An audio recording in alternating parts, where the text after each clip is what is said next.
back to the many video guys and my YouTube channel guys. Today friend we are going to talk about guys how can we turn off app lock in our Poco phone. Friends, you want to off your app lock setting in your Poco phone, so how can we off app lock? Today I will show you in this video guys. So before starting video friend, first of all go and subscribe the channel guys, click the bell icon and like my video. So when we will on our phone setting to off app lock setting, then guys scroll it. Friends, you can see guys your app setting guys, tap here guys, click on your app lock setting.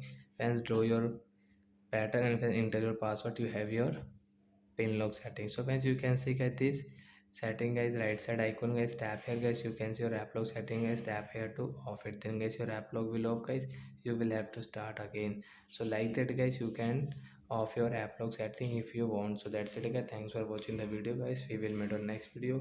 Before going guys, please comment, like the video, subscribe the channel. Bye bye friends, thanks for watching the video.